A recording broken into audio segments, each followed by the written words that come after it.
The sky burned as though the heavens themselves had been torn open, spilling fire across the earth. Lightning carved jagged veins through the storm, and the air was thick with the stench of smoke, blood, and despair. Amid the chaos, she walked, the mother of ashes. Her skeletal frame moved with unnatural grace, her blackened hair flowing like a storm of shadows behind her. In her arms, two smaller figures clung tightly, their bones wrapped in the tattered remnants of flesh, their hollow eyes gazing into eternity. The world had once been vibrant. There had been forests of emerald and rivers that glittered beneath golden sunrises. Children laughed, mothers sang, and fathers worked the fields. That was before the sky cracked, before the gods abandoned mortals, and before the great silence consumed the earth. Now only crows filled the sky, feasting on the remnants of humankind, circling above a world that no longer knew life. And yet she endured. The mother of ashes was not always as she appeared. Long ago, she was Alenia, a mortal woman who lived in a quiet valley village. She had been a healer, skilled with herbs and gentle hands. Her laughter was said to bring blossoms early in the spring, and her children Lyra and Kale were her joy. But war came to her valley.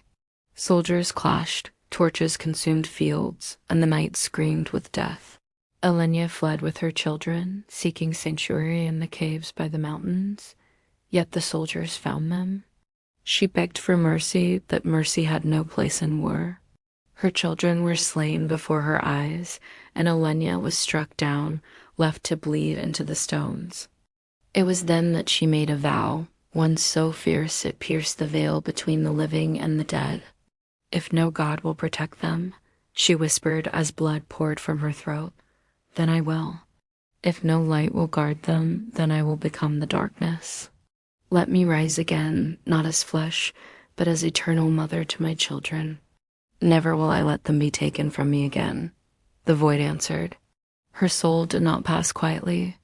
The forces beyond the endless dark, the restless dead, the forgotten powers that linger between worlds, heard her cry and gave her form anew, bone knit together where flesh once was. Her hair, once golden, became a storm of shadow and smoke. Her children, too, were bound to her side, no longer alive, no longer dead, but tethered to her eternal grief. And so she became the mother of ashes. Wherever she walked, storms followed. The living fled at the sight of her, for her presence drew fire from the sky and turned soil into dust. She wandered across the burned plains of the earth, searching ceaselessly for something, though even she did not know what. Some whispered that she sought vengeance, that she would not rest until every soldier who had raised a blade against her family was dragged screaming into the void. Others claimed she wandered in search of a new home for her children, a place where no war, no God, no mortal hand could touch them. But most feared that she walked simply to remind the world that death is not merciful, nor is it swift. It lingers, it clings, it devours. Centuries passed. The mother of ashes became more than a woman, more than a wraith. She became a myth whispered around fires, a story told to frighten children into obedience. Do not wander too far, mothers would warn, lest the mother of ashes finds you and takes you for her own. Villagers painted wards upon their doors. Priests burned incense to keep her away, but those who saw her told different tales. A merchant once described her to a crowd. I saw her walking at the edge of the battlefield.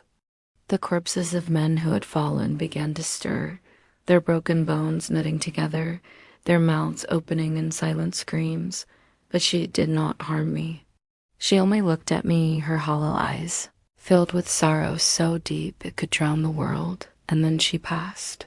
A dying soldier claimed that when the mother of ashes touched his forehead, his pain vanished, though his body remained broken.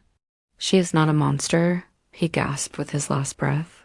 She is grief itself, but the priests declared her a blasphemy, an abomination of death that had escaped judgment.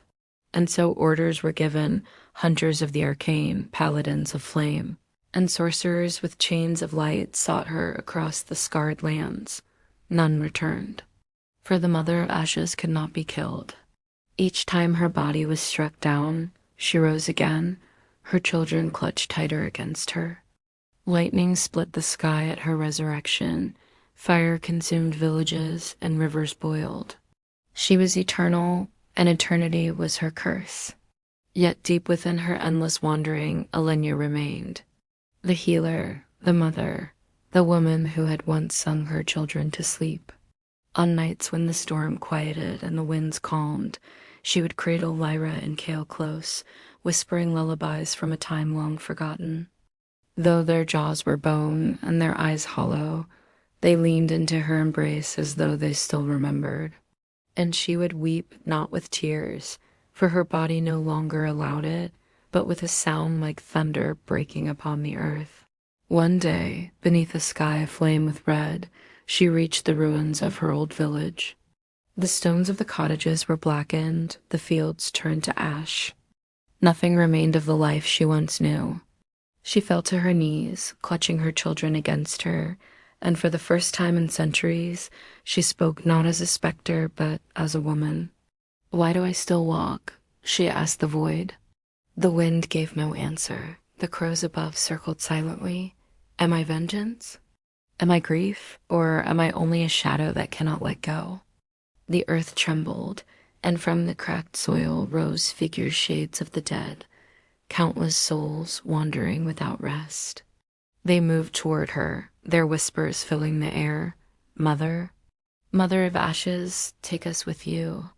She realized then her purpose. She was not only the guardian of her own children. She had become the guardian of all the forsaken, all those lost to war, famine, and cruelty. Every abandoned soul, every forgotten child, every broken mother, they were hers now.